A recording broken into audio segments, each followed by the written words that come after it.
If you're a heating, air conditioning technician, or even a salesperson, what traits should you look for in a mentor and why does it matter? This is a super important question. I'm Scott Bell. I'm coming to you live from Sacramento, California on a perfect day to talk about sales and business and a perfect day to talk about you for HVAC technician sales secrets. Okay, so you want to get a coach, you want to get a mentor, you want somebody to work with you. What should you look for, right? What if there was a buyer's guide, what would be in it? Number 2 on my list is this: they don't know everything, okay? There is no possible way for somebody to know every single thing about business. There's not a possible way for somebody to know every single thing about life. So what you want is that humility. You want the ability for someone to say, look, this isn't my specialty.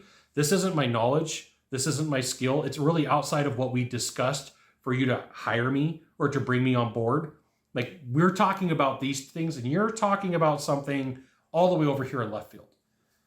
They have the ability to go, I don't know, right? I do coaching calls 3 times a week, right? Once for marketing, once for business strategies, once for business buying.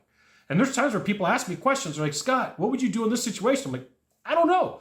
That's not my specialty. People ask me about real estate in one of the groups, and I'll have to tell them, hey, look, I don't know that.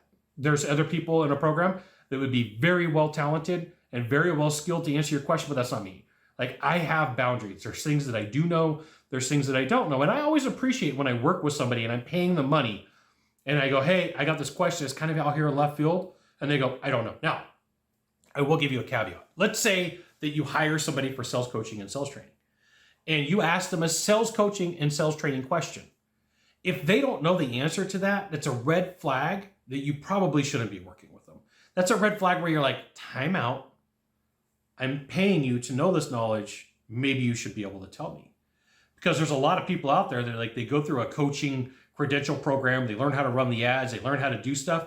But at the end of the day, they don't know what they're doing. And this right here is why you should join my email publication. I'll give you the goods, not in the Facebook group, not in the YouTube channel. And I'll tell you, I had to sneak that one in. I'll tell you where this happens a lot is in copywriting, the world of advertising.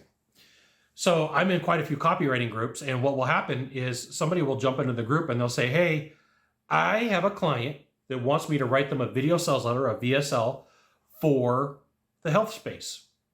I have never done a VSL in this health space, and the person's paid me, and now I need to deliver.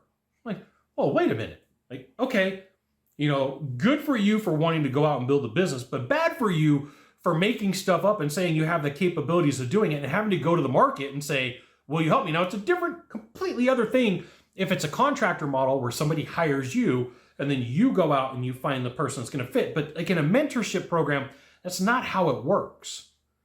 So like if you're interviewing a mentor, you ask them. If you don't know the answer to the question, it may be out in left field, what do you do? Well, I'll refer you to somebody who does. If you don't know the answer to my question about what's going on, what do you do? They should come back and go, there's not going to be a question that you can ask me that I'm not going to know the answer to. Right? This is part of your vetting process. These are part of the questions that you could be asking.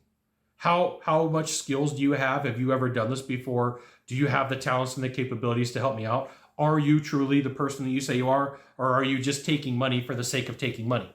Right? People who take money for the sake of taking money is not helping you.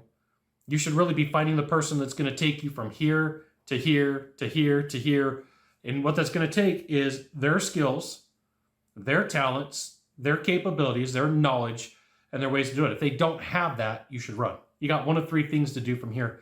Just 1 of 3. Find the subscribe button. Click on it. Every time I send out a video, you will get an update. 2, hit follow. 3, share this video with a friend. Send it to them. Tag them. They're going to love you. I'll love you. We'll see you soon. Thanks for watching.